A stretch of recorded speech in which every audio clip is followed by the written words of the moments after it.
नमस्कार दोस्तों, स्वागत है आपका अपने चैनल मानस सर में। और आज ग्रामीण परिवेश की जो क्लास है उसको आगे बढ़ाते हुए उसमें जो प्रमुख व्यापारिक फसलें हैं जिसमें कि कपास और गन्ना, ये हम लोगों ने पूरा किया था। आज की जो प्रमुख फसल है वो है जूट। ओके, तो जूट एक रेशेदार फसल है। ठीक है, आशा करता हूँ अभी तक की सारी क्लासेस को आप लोग देख रहे होंगे, साथ ही साथ नोट्स बना रहे होंगे। और उसमें कोई डाउट है तो कमेंट करके जरूर पूछिए मुझसे। ठीक है, एक बार चेक कर लेता हूँ कि ठीक से वीडियो बन रही है कि नहीं। हाँ ठीक है बेटा।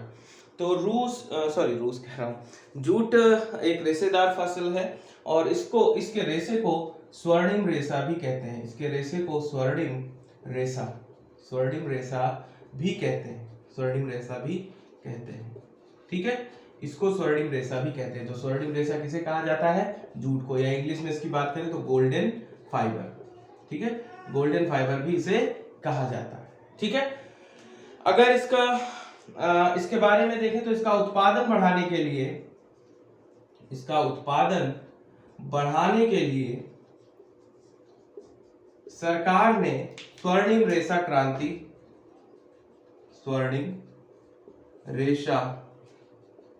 क्रांति की शुरुआत की। ठीक है, स्वर्णिम रेशा क्रांति की शुरुआत की किसका उत्पादन बढ़ाने के लिए? जूट का उत्पादन बढ़ाने के लिए। इसके कुल की बात करें तो इसकी फैमिली होती है टिलिएसी। इसका कुल कौन सा है? टिलिएसी, याद रखेंगे, इसका कुल टिलिएसी। ठीक है, आगे देखें, जलवायु कैसी चाहिए इसको, क्लाइमेट कैसा होना चाहिए इसकी फसल के लिए? तो जलवायु उष्ण, गर्म या उष्ण और आर्द्र। ठीक है, ह्यूमिडिटी ज्यादा हो, उष्ण और आर्द्र, ऐसी जलवायु इसके लिए जरूरी होती है। ठीक है, ये केवल और केवल भारत के 9 राज्यों में उगाया जाता है। केवल 9 राज्यों में ऐसी क्लाइमेट कंडीशन है, तो ये 9 राज्यों में उगाया जाता है। भारत में मुख्यतः 9 राज्यों में उगाया जाता है। नोट करते चलेंगे साथ ही साथ, भारत में मुख्यतः 9 राज्यों में ये उगाया जाता है। ठीक है, तो जूट जो कि एक व्यापारिक फसल है, इसको रेशेदार फसल भी कहते हैं, इसको गोल्डन फाइबर भी कहते हैं, स्वर्णिम रेशा भी कहते हैं। इसके उत्पादन को बढ़ाने के लिए सरकार ने स्वर्णिम क्रांति योजना या स्वर्णिम रेशा क्रांति का प्रारंभ किया, जिससे इसका उत्पादन बढ़े।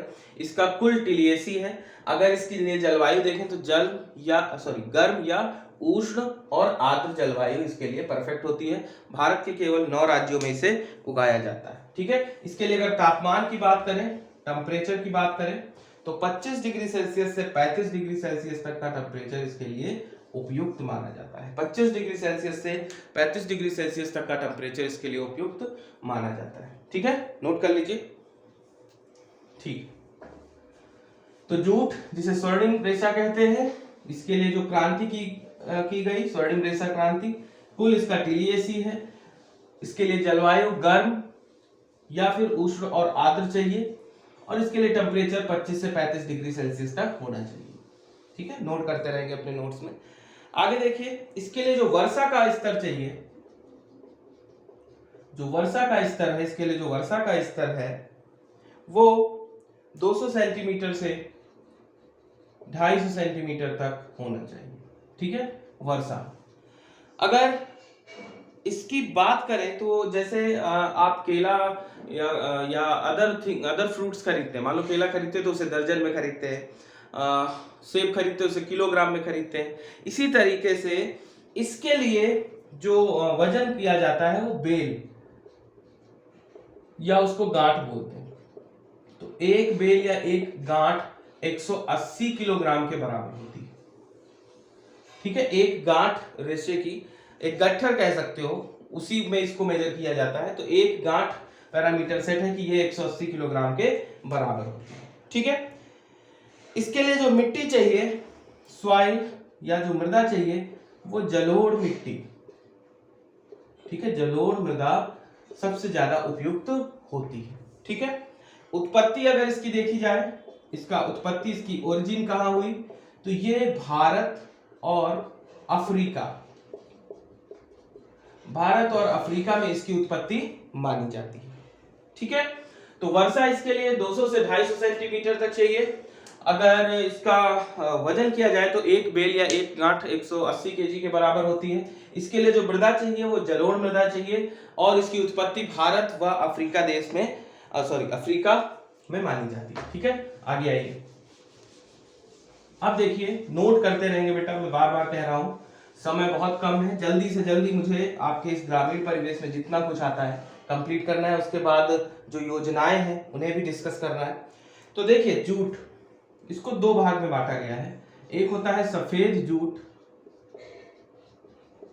और दूसरा होता है आपका रेड और येलो जूट। रेड और येलो जूट, ठीक है, सफेद जूट, रेड और येलो जूट। ठीक है, अब इसको इसकी जो कुल होता है, इसका वैज्ञानिक नाम आप लिखना चाहें तो कॉर्कोरस कैप्सुलरिस होता है। लिख लीजिए, Corchorus, CORCHORUS, Corchorus capsularis. Capsule से बना है, कैप्सुलरिस, कॉर्कोरस कैप्सुलरिस इसको कहते हैं, और इसको कॉर्कोरस ओलिटोरिस कहते हैं। Corchorus olitorius, TORIUS। ठीक है, इसका वैज्ञानिक नाम ये, इतना इंपॉर्टेंट नहीं है लेकिन आप लिख सकते हैं। ओके, जूट से रेशे की प्राप्ति कैसे की जाती है? जूट से रेशे की प्राप्ति, फाइबर की प्राप्ति कैसे की जाती है? ठीक है, तो इस प्रोसेस को बोलते हैं रेटिंग। रेटिंग प्रक्रिया द्वारा जूट से रेशे की प्राप्ति की जाती है। ठीक है, अब रेटिंग प्रक्रिया क्या होती है कि जूट को लंबे समय तक के लिए पानी में भिगो दिया जाता है उस तरीके से, और उसकी जो फाइबर है उसको निकाल दिया जाता है, तो इसको रेटिंग प्रक्रिया भी कहते हैं। ठीक है, ये जो जूट की प्राप्ति होती है ये द्वितीयक फ्लोएम से होती है।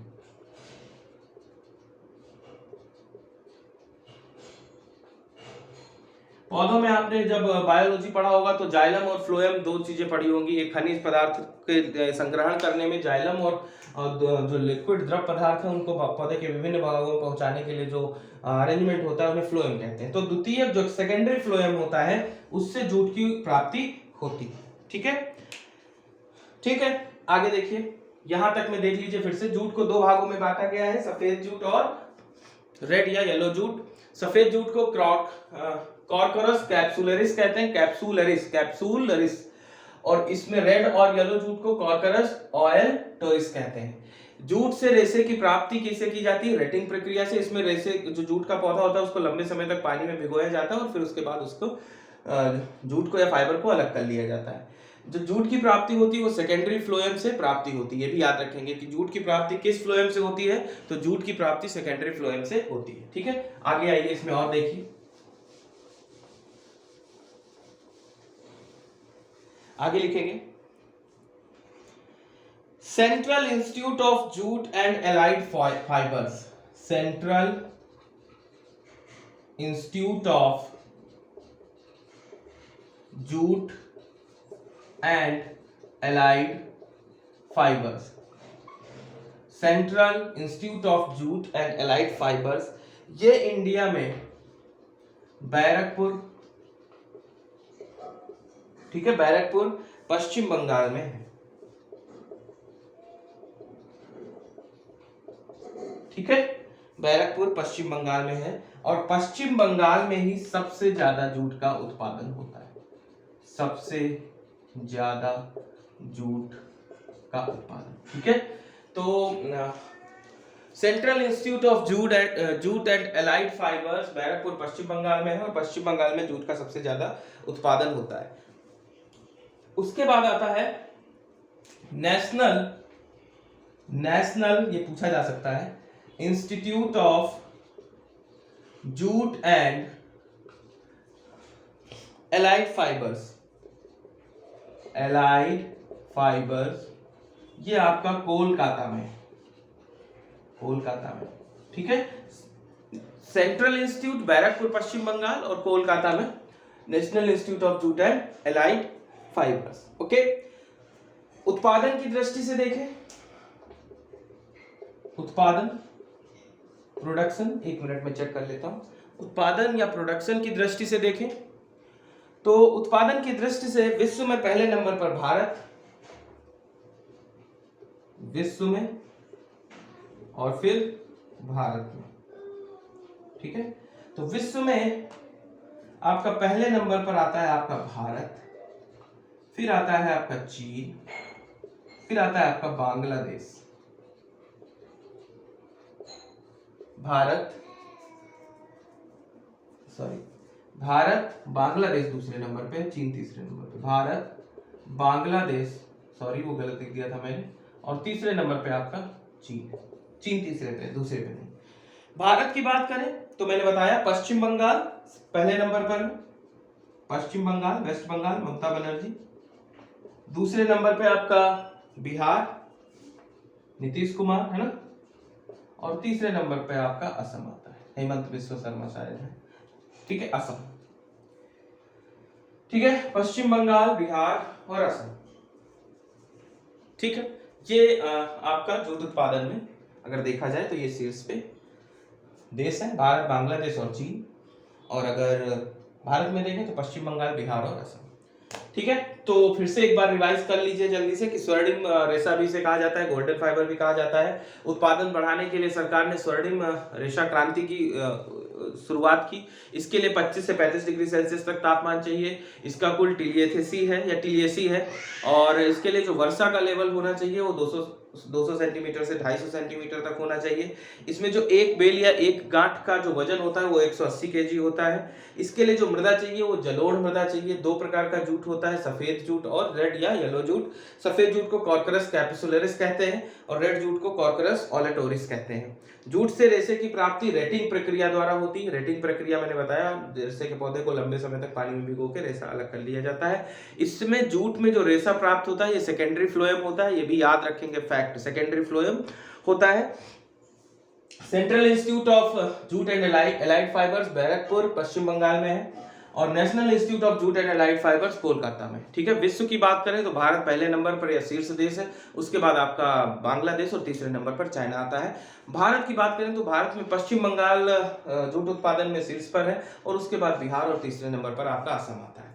तो आशा करता हूं यहां तक की बात आपको क्लियर हुई होगी जूट के बारे में। अगली व्यापारिक फसल पे बढ़ते हैं हम लोग। आप लोग नंबर ऑफ सब्सक्राइबर्स बढ़ाइए जिससे कि लाइव क्लासेस लें, तो लाइव क्लास में आपके साथ ही साथ क्वेश्चंस भी लेता रहूंगा मैं, है ना।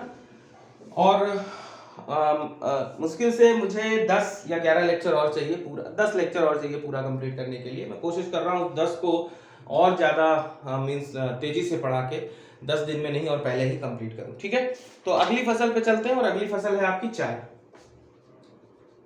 टी।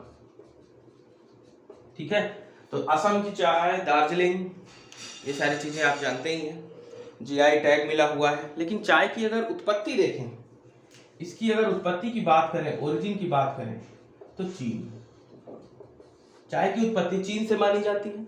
1834 में तत्कालीन गवर्नर विलियम बेंटिक के प्रयासों से शुरुआत हुई इसकी। 1834 में तत्कालीन, है ना, तत्कालीन गवर्नर विलियम बेंटिक के प्रयासों से भारत में खेती की शुरुआत। ठीक है, 1834 में तत्कालीन गवर्नर विलियम बेंटिक के प्रयासों से भारत में चाय की खेती प्रारंभ हुई। 1837 में प्रथम अंग्रेज चाय बागान स्थापित किया गया। 1837 ईस्वी में प्रथम अंग्रेज चाय बागान, है ना, बागान तो समझते ही हो, चाय बागान स्थापित किया गया। 1837 ईस्वी में प्रथम चाय बागान स्थापित किया गया, लेकिन ये कहाँ किया गया? ऊपरी असम में, ऊपरी असम के चाबुआ में। चाबुआ एक जगह का नाम है। ऊपरी असम के चाबुआ में मीन्स मैदानी स्थानों पे नहीं, ऊपरी असम के चाबुआ में इसका क्या हुआ? 1837 में प्रथम अंग्रेजी चाय बागान स्थापित किया गया। ठीक है, आगे देखिए इसका इतिहास। 1840 में असम चाय कंपनी ने क्षेत्र में व्यापारिक उत्पादन शुरू किया। 1840 में असम चाय कंपनी ने क्षेत्र में व्यापारिक उत्पादन शुरू किया।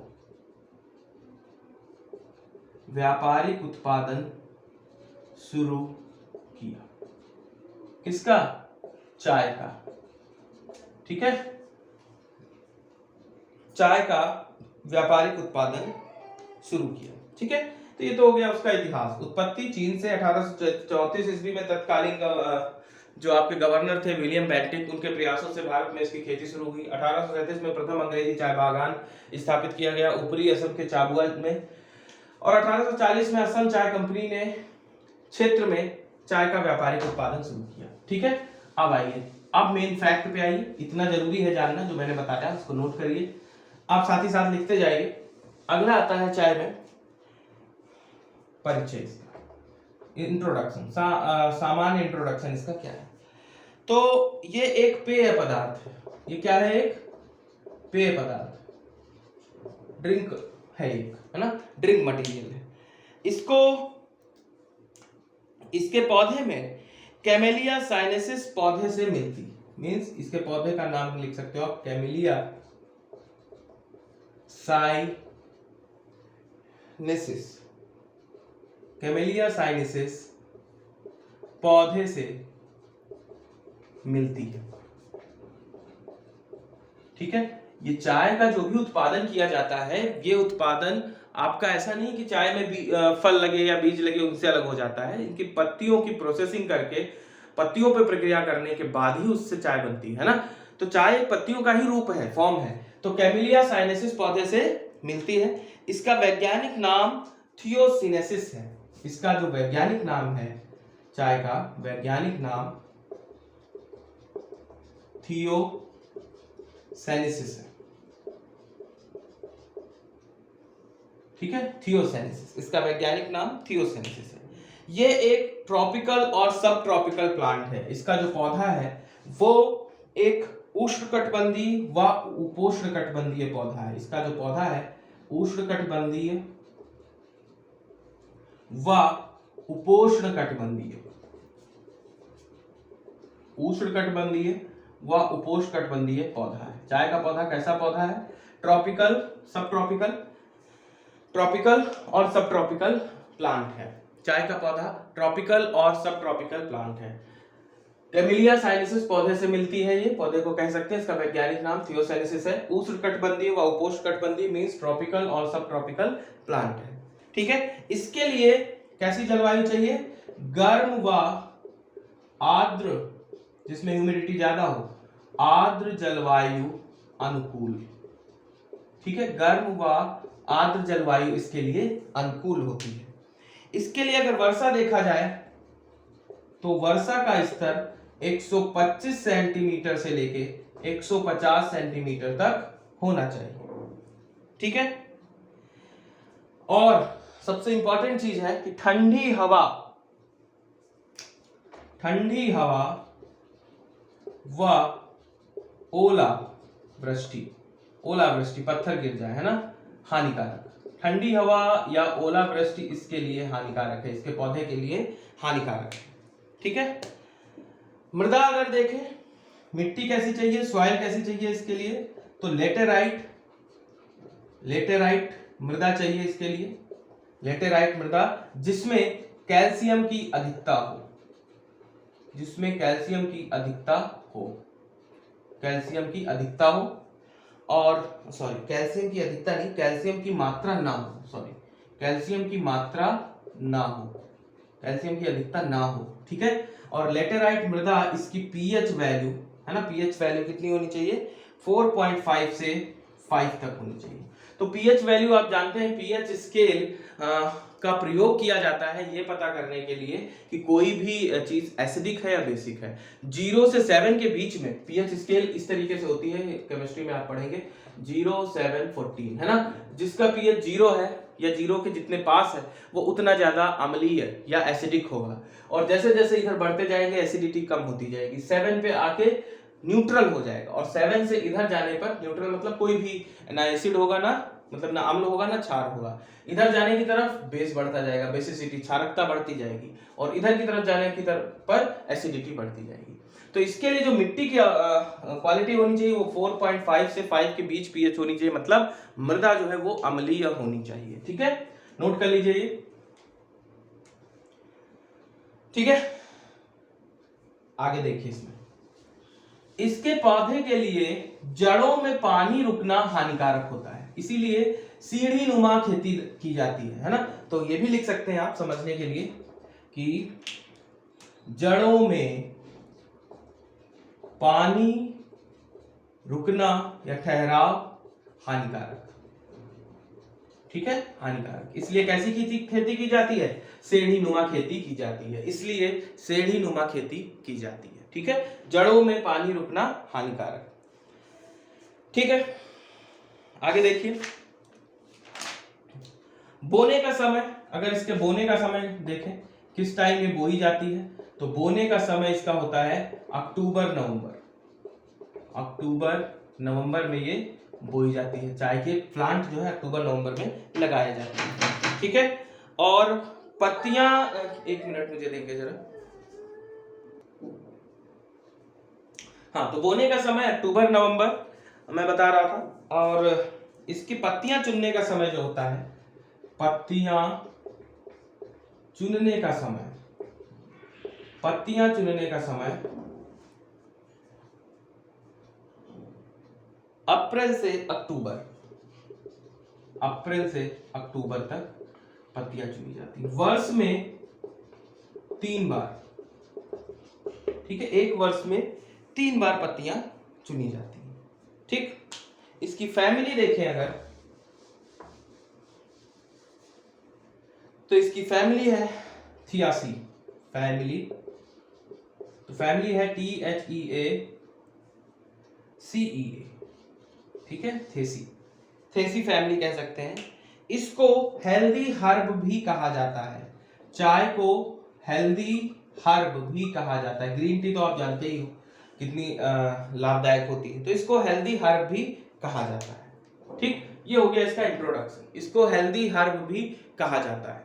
जड़ों में पानी रुकना हानिकारक, इसके लिए जो आपको टेम्परेचर की आवश्यकता है वो अधिक टेम्परेचर नहीं होना चाहिए, और शुष्क और आर्द्र और उष्ण मौसम इसके लिए उपयुक्त है। वर्षा का लेवल देखा जाए तो 125 से 150 सेंटीमीटर, मिट्टी देखी जाए तो लेटेराइट मृदा इसके लिए उपयुक्त है। तो ये कुछ जानकारी इसके परिचय के बारे में चाय की, है ना। थेसिस की फैमिली है, और हेल्दी हर्ब भी इसे कहा जाता है। हेल्दी हर्ब किसे कहा जाता है, तो चाय को, ये याद रखेंगे। अब देखो चाय भारत में क्या स्थिति है, चाय की भारत में स्थिति, चाय की भारत में स्थिति क्या है। ठीक है, तो इसमें पहला है दूसरा सबसे बड़ा उत्पादक। भारत जो है वो दूसरा, लिखते रहेंगे बेटा, दूसरा सबसे बड़ा उत्पादक, बड़ा उत्पादक किसके बाद, चीन के बाद, चीन के बाद भारत दूसरा सबसे बड़ा उत्पादक है। और भारत विश्व में चाय का सबसे बड़ा उपभोक्ता है, विश्व में चाय का सबसे बड़ा उपभोक्ता है। भारत विश्व में चाय का सबसे बड़ा उपभोक्ता है। ठीक है, सबसे बड़ा उत्पादक है चीन, उसके बाद भारत है, और सबसे बड़ा उपभोक्ता भारत है। दार्जिलिंग, असम और नीलगिरी भारत के 3 प्रमुख उत्पादक राज्य हैं। असम लगभग आधे से ज्यादा उत्पादन करता है, दार्जिलिंग, ठीक है, असम और नीलगिरी, असम और नीलगिरी, ठीक है, ये 3 राज्य हैं। ये तो राज्य हो गया, ये पश्चिम बंगाल और ये नीलगिरी आपका तमिलनाडु और इधर केरल साइड है। तो दार्जिलिंग, असम और नीलगिरी ये प्रमुख चाय उत्पादक राज्य हैं, प्रमुख चाय उत्पादक। इसमें असम जो है ये आधे से ज्यादा, लिखते रहेंगे बेटा, आधे से ज्यादा चाय का उत्पादन अकेले असम में होता है। आधे से ज्यादा चाय का उत्पादन। ठीक है, तो दार्जिलिंग, असम और नीलगिरी की पहाड़ियां, तो असम में सबसे ज्यादा चाय का उत्पादन होता है और असम की चाय को जीआई टैग भी मिला हुआ है। सबसे पहला जो जीआई टैग भारत में दिया गया था वो असम की चाय को ही दिया गया था। तो असम की चाय, आधे से ज्यादा चाय का उत्पादन अकेले असम में होता है। अंतरराष्ट्रीय चाय दिवस 21 मई को मनाया जाता है। एक फैक्ट है, याद रख सकते हैं, अंतरराष्ट्रीय चाय दिवस, अंतरराष्ट्रीय चाय दिवस 21 मई को मनाया जाता है। और 21 मई को क्या मनाया जाता है? Tobacco day. ठीक है, तो अंतरराष्ट्रीय चाय दिवस। इसके बाद तंबाकू पे ही चलना है हमको। तो अभी आप देखिए 21 मई को अंतरराष्ट्रीय चाय दिवस मनाया जाता है। भारत विश्व का सबसे बड़ा, तीसरा नंबर का सबसे बड़ा निर्यातक है। तीसरे नंबर पे आता है भारत। भारत विश्व में तीसरे नंबर का, भारत विश्व में तीसरा सबसे बड़ा निर्यातक है। भारत विश्व में तीसरा सबसे बड़ा निर्यातक है। मुझे बार बार ये चेक करना रहता है बेटा, क्योंकि थोड़ा दिक्कत इसमें आ रही थी इसलिए। तो भारत विश्व में तीसरा सबसे बड़ा उत्पादक, निर्यातक राज्य है, दूसरा सबसे बड़ा उत्पादक है। भारतीय चाय बोर्ड, मैंने आपको बताया, भारतीय चाय बोर्ड कोलकाता में है। कहाँ है? कोलकाता में। और 1954 में इसकी स्थापना हुई थी। भारतीय चाय बोर्ड कोलकाता में 1954 में इसकी स्थापना हुई थी। चाय की प्रमुख किस्में, चाय की प्रमुख किस्में कौन कौन सी हैं? तो चाय की प्रमुख किस्में हैं ग्रीन टी, एक आप लिख सकते हो बहुत फेमस है ग्रीन टी। इसमें पॉलीफिनॉल्स की उपस्थिति, पॉलीफिनॉल्स होता है की उपस्थिति जो दांतों में कैविटी बना देता है। ठीक है, पॉलीफिनाइल्स की उपस्थिति, पॉलीफिनॉल्स की उपस्थिति जो दांतों में कैविटी बना देता है। ठीक है, दांतों में कैविटी बनाता नहीं, दांतों को कैविटी से बचाता है। लिख लीजिए, दांतों को उल्टा बता दिया, तो दांतों को, फैक्ट है कभी कभी दिमाग से उतर जाते हैं, दांतों को कैविटी से बचाता है। कैविटी आप सब लोग जानते हैं, तो दांतों को कैविटी से बचाता है।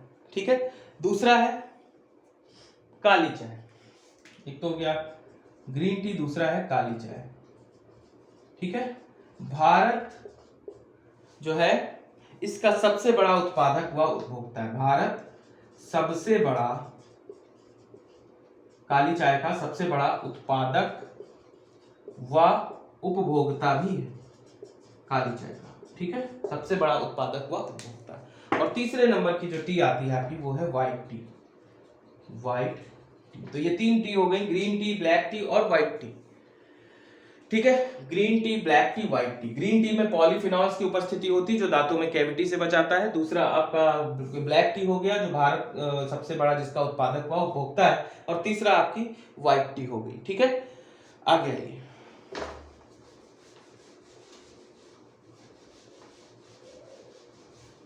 आगे देखते हैं बेटा, भारत के 5 प्रमुख चाय उत्पादक राज्य। चाय, भारत के 5 प्रमुख चाय उत्पादक राज्य कौन कौन से हैं? असम, पश्चिम बंगाल, तमिलनाडु, केरल। असम नंबर 1 पे, मैंने पहले ही बताया। दूसरा पश्चिम बंगाल है ना, तीसरा आपका तमिलनाडु, नीलगिरी वाला क्षेत्र जो मैंने बताया। चौथा केरल, उसी क्षेत्र में आता है केरल। और 5वां आपका कर्नाटक है। कर्नाटक में कॉफी का उत्पादन अधिक होता है, कर्नाटक। ठीक है, कर्नाटक। तो असम, पश्चिम बंगाल, तमिलनाडु, केरल और कर्नाटक। ठीक है, आगे आइए।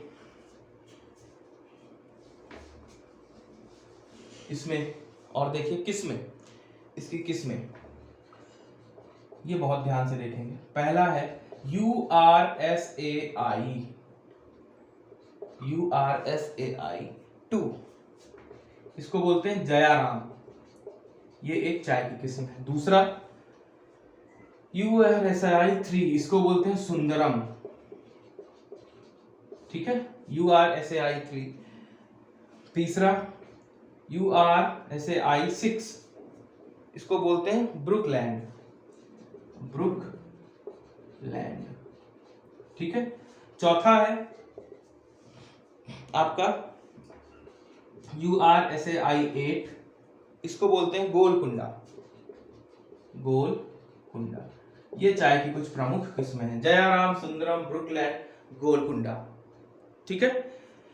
आगे आइए, देखो फैक्ट है इसीलिए मैं जल्दी जल्दी नोट करवा रहा हूं आपको, इसमें कुछ ऐसा समझाने वाला नहीं है, जहां समझाने वाला होगा उसको एक्सप्लेन करेंगे, आप साथ ही साथ लिखते रहें। URSAI 2, जयाराम, सुंदरम, ब्रुकलैंड और गोलकुंडा, ठीक है। आगे बढ़िए, सारी चीजें, तंबाकू हो गया और व्यापारिक फसलें, इसमें फैक्ट ज्यादा वो आप लोग याद करेंगे, ठीक है। चाय को तेज हवा से बचाने के लिए चाय बागान के चारों तरफ घास के पौधे लगा दिए जाते हैं, ठीक है। ये एक फैक्ट है, आप इसको समझिए, ध्यान से समझने की कोशिश करिए कि चाय के तेज हवा जो चल रही है उस क्षेत्र में, उससे बचाने के लिए जो चाय के पौधे हैं वो गिर जाएंगे तो टूट जाएंगे, बेकार हो जाएंगे, सड़ जाएंगे। उससे बचाने के लिए चाय के खेतों के चारों तरफ घास के बड़े बड़े पौधे लगा दिए जाते हैं, घास लगा दी जाती है, जिससे कि हवा की गति उतनी ना बनी रहे, ठीक है।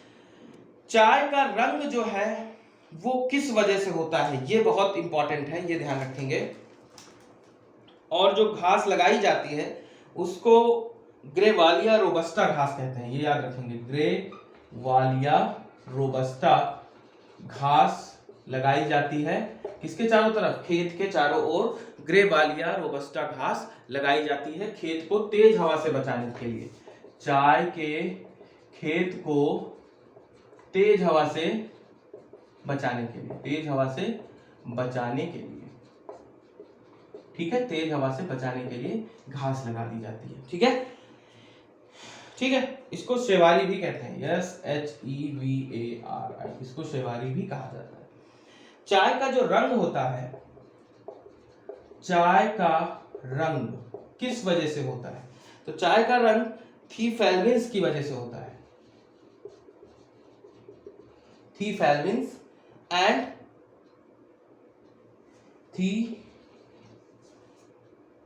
थीरोबिगिन्स, इन दोनों की वजह से चाय का रंग जो है वो होता है, ठीक है। चाय की पत्तियों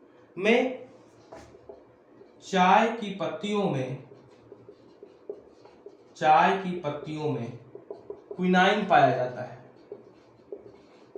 QUININE, क्विनाइन पाया जाता है, और ये एल्कलाइड होता है, एल्कलाइन होता है, मींस क्षार होता है, नेचर में, स्वभाव में क्षार होता है, ठीक है। तो चाय के खेतों को बचाने के लिए चाय के खेतों के चारों तरफ एक घास लगा दी जाती है, जिसको ग्रेवालिया रोबस्टा कहते हैं या शेवारी भी कहते हैं। चाय का रंग थीफेल्विन्स या थेरोबिगिन्स की वजह से या बिजिन्स की वजह से चाय का रंग होता है, ये याद रखेंगे, थीफेल्विन्स या थेरोबिगिन्स की वजह से चाय का रंग होता है। चाय की पत्तियों में एक एल्कोलाइड पाया जाता है, एल्कलाइन पाया जाता है, जिसको क्विनाइन कहते हैं, ठीक है।